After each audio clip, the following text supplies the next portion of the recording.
안녕하세요. 오늘도 서연살롱을 찾아주셔서 감사합니다. 제가 30대 초반이던 시절의 이야기예요. 저는 부모님이 안 계세요. 살아계시는지 아니면 벌써 세상을 떠나셨는지 아무것도 모르죠. 흔히 말하는 고아거든요. 갓난쟁이던 시절부터 성인이 되던 그날까지 고아원에서 자랐어요. 하지만 누구보다 고운 심성으로 구김살 많이 없이 참 잘 자랐다고 자부해요. 주변 사람들조차 제가 먼저 제 사연을 들려주기 전까지는 저희 불우한 유년기를 전혀 짐작하지 못했을 정도로요.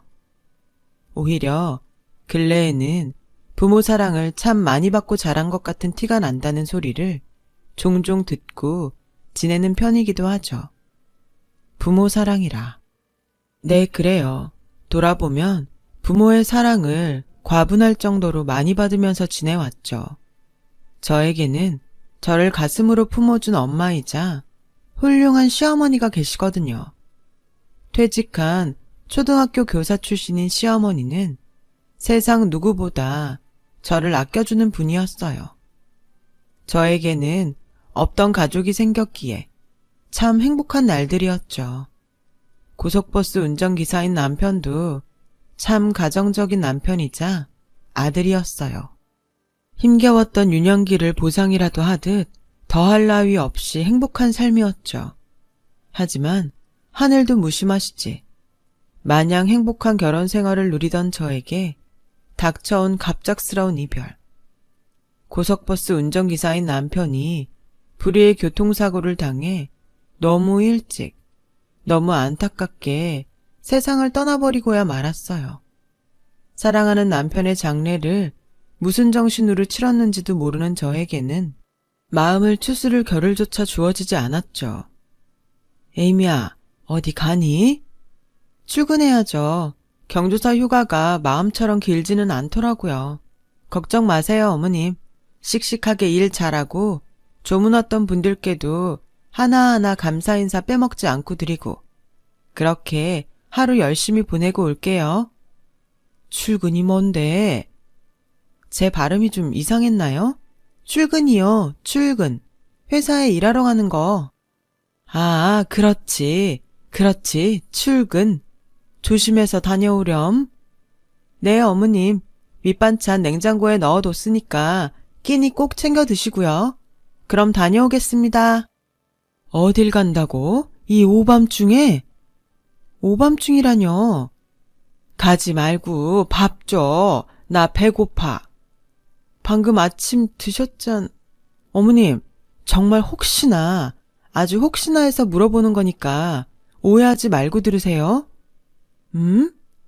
저 알아보시겠어요? 제 이름 기억나요? 유관순? 그건 위인 이름이고요. 제 이름 진짜 모르세요?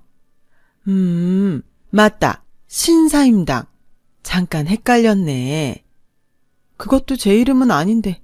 안 되겠어요. 옷 입으세요. 얼른 병원부터 가요, 우리. 싫어. 주사 무서워. 밥이나 줘. 나 배고파.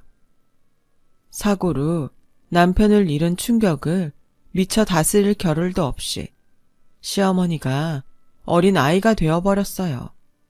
한창 젊은 아들을 부모보다 먼저 떠나보낸 충격으로 인해 덜컥 치매에 걸려버린 거였죠. 현실을 받아들일 수 없던 저는 유명한 병원이란 병원을 다 돌아다니면서 시어머니의 검사를 맡겼어요. 그러나 매번 치매라는 똑같은 진단만 받아들고 돌아설 뿐이었죠. 하는 수 없이 시어머니의 치매를 인정한 다음으로는 공포가 찾아왔어요. 하늘 아래 저에게는 딱 2명이었던 식구 중 남편은 불의의 사고로 떠났고 이대로 시어머니가 저를 알아보지 못하게 된다면 저는 또다시 가족 하나 없는 처지가 되어버릴까 봐서요. 하지만 참 다행스럽게도 너무 감사하게도 시어머니는 저의 이름을 교과서에 나오는 위인들 이름으로 헷갈려도 제가 당신의 며느리라는 사실만큼은 분명하게 기억해 주셨어요. 우리가 친모녀지간이 부럽지 않을 만큼 깊은 정과 사랑을 나누며 지내온 사이라는 것만큼은 절대 있는 법이 없었어요. 그런 시어머니를 마주하며 저는 강해지기로 다짐했어요. 그리고 약속했어요. 치매가 아무리 주변 사람들을 지치게 만드는 독한 병이라 할지라도 저에게는 친부모, 그 자체나 다름없는 시어머니를 평생 잘 모시고 살겠다고 시어머니와 새끼손가락 꼭 걸면서요. 그러던 어느 날 시어머니와 한 동네에 살고 있던 시고모가 저를 찾아왔어요. 평소 왕래도 별로 없던 시고모는 아직 젊은 나이에 과부가 되어버린 제가 치매 시어머니를 모시고 살겠다며 나서는 모습이 무척이나 안타깝게 느껴졌던 모양이었어요. 그래서 저에게 뜻밖의 제안을 건네왔죠. 멋쩍다는 듯이 잠시 머뭇거리던 시고모가 꺼내놓은 뜻밖의 제안은 그래 뭐 누군가는 총대 매야 할 이야기니까 요즘이 무슨 열려문 세우는 조선시대도 아니고 하고 싶은 말씀 편하게 하세요. 왕래가 적었어도 제가 손 아랫사람 되잖아요. 단도직입적으로다가 재혼자리 한번 찾아보는 건 어때? 네? 지켜보기 안쓰러워서 그래. 자네가 나이가 들어 찾기를 해? 아니면 남들보다 능력이 못하기를 해? 뭐가 모자라서 치매 시모 옆에 꼭 붙어서 살 생각을 하냐고. 그 꽃다운 나이 벌써부터. 세상에 딱 하나 있는 가족이니까요. 저에게는 친엄마와 마찬가지인 분이니까요. 그러니 제가 당연히 모셔야죠. 생각해 주셔서 감사합니다. 하지만 지금은 재혼 생각 전혀 없어요. 앞으로도 절대 없을 거고요. 그러지 말고 다시 한번 진중하게 생각해봐. 말이야 말이지. 오죽 딱 했으면 두 다리 건넌 시고모까지 나서서 이러겠냐고. 아직 젊고 예쁠 나이니까는 충분히 새삼 누릴 수도 있고 젊은 과부가 새살림 차린다고 해서 누구도 욕할 사람 없어 요즘 세상에서는. 죄송하지만 고모님, 전 정말 괜찮아요. 정시모가 걱정되거들랑 차라리 나한테 맡기는 방법도 있잖아. 치매 시모는 내가 알아서 잘 챙길 테니까는 아무 걱정 말고 좋은 자리 얼른 알아봐. 시모 맡아서 보살펴주겠다는 사람 있을 때 최대한 빨리, 알았지? 시고모는 마치 제가 알겠다는 대답이라도 했다는 양 흐뭇하게 자리를 떴어요. 저는 그런 시고모의 제안과 마음 씀씀이가 무척이나 고마웠죠. 시고모의 제안은 젊은 과부가 된 저를 아끼는 마음으로 어렵게 꺼낸 이야기였을 테니까요. 물론 시고모의 제안에도 불구하고 재혼 생각은 전혀 들지 않았고 시어머니를 평생 모시며 살겠다는 다짐 또한 전혀 달라지지 않았지만요. 이후로도 시고모는 종종 저를 찾아왔어요. 아니, 수시로 저를 찾아왔다고 해야 맞겠네요. 일주일에 2번, 어쩔 때는 하루에 2번씩 찾아오기도 했거든요. 그때마다 시고모의 매번 말은 똑같았죠. 치매 시모는 시고모 본인이 알아서 잘 모실 테니까 너는 하루라도 빨리 최대한 신속하게 재혼자리 알아보라는 소리. 그때부터였어요. 시고모의 행동을 호의로 받아들이고 있던 제가 슬슬 불쾌함을 느끼기 시작했던 건 시고모의 재혼 제안은 제안이라기보다는 차라리 부추김에 가깝게 번져 나왔고 급기야는 직접 재혼자리를 알아봐 주겠다며 저의 동의도 없이 선자리들을 주선하기까지 이르렀거든요. 원치도 않는 선자리에 나가라고 강요하는 시고모의 행동이 저로서는 꺼림칙할 수밖에 없었죠. 심지어 제일 부담스럽고 제일 의심스러웠던 건 저의 직장에 떼거지로 찾아와 저를 불러낸 죄송하지만 누구신지 나야 나 꽃반지회 회원. 그냥 편하게 언니라고 불러. 꽃반지회요? 전 그런 거 가입한 적 없는데요. 그리고 나이차가 엄마 뻘 정도 나는 걸로 보이는데 언니라고 부를 수는 없죠. 더욱이 저희는 일면식도 없는 사이 같은데. 셋집 맡기는 하긴 요즘 젊은 트렌드 다 그렇지 뭐. 암튼 김숙희 회장님 알지? 시고모님이요? 그래, 시고모님. 우리가 시고모님이 회장으로 있는 꽃반지회 회원이에요. 너그 시모랑은 같은 동네 사는 사이고. 너그 시모라뇨. 초면에 말씀 가려서 하세요. 저한테는 엄연한 시어머니고요. 이래저래 시끄럽고 재혼해. 네? 우리 회장님, 그러니까 처자네 시고모한테 사연 들으니까 짠하드만. 드라마 써도 될 만치. 오죽 짠했으면 생판 남인 우리까지 나서서 이렇게 왔겠냐고. 그러니까 그냥 재혼해. 너 그 시모는 우리 회장님이 잘 보살펴 준다잖아. 저기요, 듣자 하니까 계속 너 그 시모 불쾌하네요. 아무리 시고모님 지인이라도 저랑은 일면식도 없는 사이인데 직장까지 불쑥 찾아와서 이러는 것도 불쾌하고요. 남의 가정사에 감나라 배나라 하는 것도 도리가 아닌 것 같네요. 앞으로는 찾아오지 마세요. 재혼을 하겠다고 떡하니 약속을 해줘야 우리가 앞으로 안 찾아오지. 재혼 생각 절대 없고요. 여기 사람들 근무하는 직장이니까 나가달라고요. 업무 방해로 큰 봉변 치르기 전에. 지금 이 상황이 이해가 가시나요? 제일 의심스러웠던 점이 이 점이었어요. 시모가 회장으로 있는 모임 회원 아줌마들이 생전 일면식도 없던 저의 직장까지 무단으로 쫓아다녀 가면서 재혼을 거의 강요하듯 부추겼다는 점이었어요. 시고모가 회원들을 사주했다고 판단을 내린 저는 결국 시고모의 연락을 피하기 시작했죠. 무슨 꿍꿍이로 저러는지 정확한 목적도 모르는 데다가 이해조차 할 수 없는 시고모의 이상한 행동에 더 이상은 휘둘려서는 안 된다는 본능적인 위험을 감지했거든요. 그렇다고 시고모의 목적을 밝혀내기 위한 행동에 나설 여유는 저에게는 없었어요. 직장 일도 있었고 치매 시어머니 보살피는 일도 있었으니까요. 몸이 2개여도 모자랄 지경이었어요. 그렇게 시고모를 향한 의심만 퍽퍽 쌓여가던 어느 날, 저는 직장 일로 갑작스런 장기 긴급 출장을 떠나게 되었어요. 2달 남짓한 기간 동안 지방에 내려가 꼬박 머물러야만 하는 상황이었죠.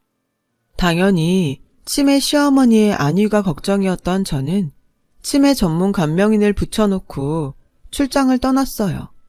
그런데 출장을 떠나고부터 몇 주 뒤, 업무로 한창 바쁘던 저에게 치매 전문 간병인으로부터 참 희한한 문자가 한 통 도착했어요. 시어머니 간병 관련해서 급하게 현금 쓸 일이 생겼으니 통장 비밀번호를 알려달라는 문자였죠. 그리고 비밀번호를 알려달라는 통장은 시어머니의 퇴직교사연금이 들어있는 통장이었어요. 이에 저의 의문은 석유에 불 붙듯 순식간에 확 커져버렸죠. 생각해보세요. 간병인이 환자의 통장에서 현금을 꺼내 써야 될 일이 대체 뭐가 있겠냐고요. 심지어 많고 많은 통장들 중에 하필이면 연금이 들어있는 통장만을 콕 찍어서요. 또한 저는 출장을 떠나오면서 간병인에게 시어머니의 간병을 위해 쓸 수 있도록 저의 신용카드를 하나 전달해 놓은 상황이었거든요. 혹시나 아주 정말 부득이하게 현금이 필요한 상황이더라도 일단 간병인이 가지고 있는 현금으로 처리한 뒤에 저에게 영수증 처리로 청구를 하면 되는 일인 거잖아요. 그렇지 않나요? 상황이 이러니 저의 의심에 확 불이 붙을 수밖에요. 그때 저는 치매 시어머니에게 붙여놓았던 간병인이 시고모에게 포섭되어 모종의 음모를 함께 꾸며내고 있을지도 모른다는 생각을 했어요. 그래서 불길해진 저는 하루의 업무를 마치기가 무섭게 차를 달려 시어머니가 있는 시댁으로 향했죠. 늦은 밤이 되어서야 시댁에 도착한 제가 조마조마한 마음으로 현관문을 슬그머니 조용조용 여는 순간 시댁 거실에서 술판을 벌이고 있던 시고모와 꽃반지회 아줌마들이 왁자지껄한 목소리가 들려왔어요. 거나하게 취한 꽃반지회 아줌마들은 하하호호 웃어가며 저마다 해괴한 한마디씩들을 떠들어댔죠. 치매 노인네 연금 빼먹게 되면 우리 회장님 생활비 걱정은 앞으로 덜 하겠네. 생활비 걱정만 덜겠어. 그 쌀쌀 맞은 며느리 쫓아낸 뒤에 노인네 죽으면 이 집까지 포함해서 유산 전부가 우리 회장님 것이 될 텐데. 안 그러우 형님? 그렇지. 당연히 그렇게 될 일이고야 말고. 그때 되면 며느리 재혼시켜서 쫓아내는 일을 도운 저희한테도 콩고물 단단히 챙겨주셔야 됩니다, 회장님. 자, 우리 이럴 게 아니라 건배합시다. 꽃반지회 김숙희 회장님의 풍족한 노후 보장을 위하여. 기가 막히고 코가 찰 만큼 해괴한 말들이었어요. 지금 다시 생각해봐도 신경질이 날 만큼이요. 더 충격적이었던 건 시고모가 아줌마들의 해괴한 말들을 단 한마디도 부정하지 않았다는 거였죠. 부정하지 않을 이유? 뭐겠어요. 아줌마들의 해괴한 말들을 전부 인정한다는 거지.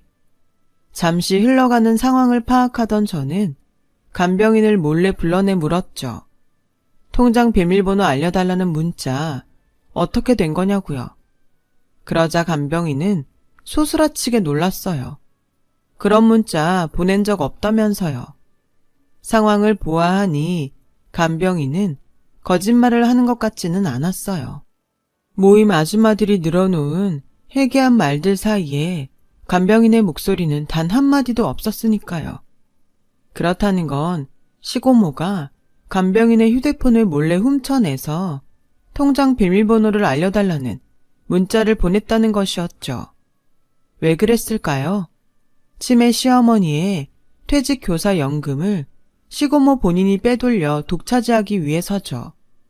그제야 시고모와 아줌마들의 지난 행동들에 대한 퍼즐이 맞춰졌어요.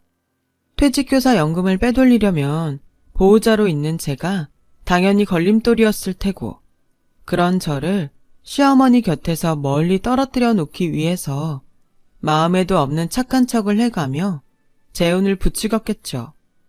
꽃반지회 아줌마들은 역시나 시고모의 옆에 들러붙어 콩고물 바라는 사람들이었을 테고요. 모든 속셈을 알게 된 저는 이튿날 확실한 증거를 잡기 위해 나섰어요. 시고모와 일면식 없는 친척 남동생을 새 남편감이라면서 시고모에게 인사시켰어요. 그러자 시고모는 세상 그보다 더 행복한 미소가 존재할 수 있을까 싶을 만큼 환한 표정으로 한껏 신이 나서는 아유, 그래. 진작에 새삼 찾아갈 생각을 했었어야지. 잘 생각했다. 잘했어. 지금 이 시간부로 치매 시모는 내가 잘 모실 테니까 그동안 자네가 관리해왔던 시모 통장이랑 인감도장부터 넘기려무나. 재산 목록 같은 걸 미리 정리해둔 내용이 있으면 그것도 같이. 그런 시고모의 말을 듣는 내내 역시나 싶었고 시고모는 아주 한술 더 뜨더군요. 둘이 혼인신고 확실히 하는 거지? 시모네 쪽이랑은 이참에 호적 정리 완전히 하는 거 확실하지? 호적 정리가 그렇게 급한 건가요? 저희 아직 식도 안 올렸는데. 죽은 남편 호적 품고 있어 봤자 새 가정 꾸리는데 걸림돌밖에 안 돼요. 이럴 게 아니라 당장 동사무소 가자꾸나. 시모 쪽 호적 정리하러. 좀 이상하네요. 시어머니 쪽에 붙어있는 제 호적 정리한 다음에 자식 하나 안 남은 시어머니의 재산을 혼자 독차지하려는 것처럼. 얘는 무슨 농담을 그렇게 무섭게. 어른 놀리는 거 아니에요. 얼른 일어나라니까는. 호적 정리하러 가게. 순서를 자꾸 틀리고 있잖아요. 그래서 의심이 자꾸만 확신이 되어가는 거고. 보통 신랑감을 데려오면 상대의 이름은 뭔지, 직업은 뭐고 어떻게 만났는지 그런 걸 먼저 묻는 게 일반적인 순서죠. 그런데 지금 시고모님은 제일 먼저 재산 얘기부터 꺼냈고 두 번째로는 호적 정리 얘기를 꺼내네요. 마치 정말로 재산을 노리는 사람처럼. 이러니 의심이 확신이 되어가는 수밖에요. 그러자 순간 사색이 된 시고모는 애써 손사래를 쳐가며 저의 의심을 부정했어요. 아유, 난 돈 그런 거 몰라요. 타고나기를 붙여야 붙여. 돈 욕심이 하나도 없는 부처. 그러니 염려 놓으렴. 아, 그렇습니까? 하고 건조하게 대답한 저는 미리 준비한 서류들을 시고모 앞에 턱 올려놓았어요. 제가 관리하고 있던 치매 시어머니의 통장, 인감도장, 인감증명서, 그리고 집문서 등의 재산이었죠. 그것들을 발견하기 무섭게 시고모의 얼굴에 화사한 웃음꽃이 피어오르는 바로 그 순간, 제가 서류 한 장을 더 꺼내놓았어요. 그리고 영문 모르는 채로 눈만 꿈뻑이는 시고모에게 경고했죠. 치매 시어머니를 평생 모시고 살겠다는 각오로 후견인을 신청했습니다. 그 각오의 증거로 받아온 후견인 증명 서류고요. 그게 무슨 뜻인지 알아요? 후견인인 제가 버젓이 있는 이상 당신은 시어머니 돈에 한 푼도 손댈 수 없다는 뜻이에요. 이제 좀 상황 파악이 되나요? 내가 당신 꿍꿍이 다 알고 이 자리 만들었다는 거? 나 참, 당체 무슨 소리를 해대는 건지 새파랗게 어린 년의 자식이 어른한테 당신 해가면서 말이야. 너 그 시애미가 그따구로 가르치든? 계속 시치미를 떼시겠다? 아니, 시치미를 뗄 일이 있어야 떼든 말든 하지. 어디서 무슨 오해를 하고 왔는지는 모르겠는데 난 무죄야. 결백해. 내 남은 삶을 전부 걸고 너 그 시모의 재산에 아무 욕심도 품지 않았다고 맹세할게. 이제 됐지? 그렇게까지 잡아뗀다면야 제 입장에서도 별 수 없죠. 대꾸를 마친 저는 미리 연락해둔 간병인을 시고모 앞으로 불렀어요. 하지만 시고모는 결정적인 간병인의 등장에도 계속 시치미를 떼더군요. 간병하며 들은 사생활 이야기는 입 밖으로 내지 않는 것이 간병인으로서의 직업 원칙인 걸 시고모도 알고 있기 때문이었죠. 하지만 간병인은 아시죠? 원래는 간병하면서 들은 얘기는 입 밖으로 내어놓을 수 없다는 거. 알아요. 하지만 지금은 들려주셔야 해요. 제가 친엄마처럼 아끼는 시어머니의 안위가 걸려있는 일이거든요. 그래요. 솔직히 이번 일은 제 3자가 듣기에도 너무 해괴한 일이라서 제 입장에서도 어쩔 수 없이 모두 말씀을 드려야겠네요. 그렇게 입을 열기 시작한 간병인은 제가 없는 사이 시어머니를 간병하며 듣고 보았던 시고모의 행적 전부를 고백했어요. 제가 출장을 떠나 있는 동안 시고모가 모임 아줌마들을 매일 시댁에 불러다 술판을 벌였고 아줌마들이 매번 떠들어대는 이야기는 시고모가 시어머니의 연금과 재산을 가져갈 거라는 이야기라는 거였어요. 시고모가 저를 재혼시켜 쫓아내고 재산을 독차지하기 위해 아줌마들까지 동원했던 일까지 전부를요. 간병인이 말을 마치고 제가 말했어요. 발칙하게도 간병인 휴대폰까지 몰래 훔쳐가지고 저한테 문자를 보냈더라고요. 시어머니 연금 통장 비밀번호 알려달라고. 무슨 소리야 그게? 난 눈이 침침해가지고서는 문자 같은 거 잘 못 보내. 휴대폰 같은 거 잘 쓸 줄도 모르고. 그래요? CCTV 화면 속에서는 손놀림이 아주 빠르던데. 간병인 휴대폰 훔치는 손놀림부터 통장 비밀번호 알려달라는 문자 보내는 손놀림까지 전부. 뭐? CCTV? 왜요? 혹시 제가 아무런 안전장치도 없이 시어머니 옆을 2달씩이나 떠났을까 봐서요? CCTV 정도는 당연히 설치해 놓는 거지. CCTV가 있다는 저의 말에 사색이 된 시고모는 안절부절 어쩔 줄 몰라 하다가 결국 냅다 주랭랑을 쳤어요. 도망치다 넘어져 뒹굴고 다리가 접질려 절뚝거리는 꼴사나운 모양새로요. 그렇게 저는 시고모의 마수로부터 치매 시어머니를 지켜내게 되었죠. 사실 CCTV 같은 건 없었어요. 어지간한 방법으로는 시고모의 시치미를 뚫어낼 수 없을 것 같길래 한번 던져본 말일 뿐이었고요. CCTV, 그 한마디에 사색이 되고 주랭랑을 쳐버릴 줄 저도 진짜 몰랐어요. 하긴 원래 도둑이 재발저리는 법이라잖아요. 이후 몇 년의 시간이 흐른 지금은 시고모를 도왔던 동네 모임 아줌마들은 슈퍼도 편하게 못 다닐 지경이래요. 그들이 가는 곳마다 몹쓸 여편네들이라는 시선과 손가락질이 쏟아지기 때문이죠. 아예 이사를 간 사람도 있고요. 문제의 시고모는 집도 절도 없이 떠도는 신세가 되었어요.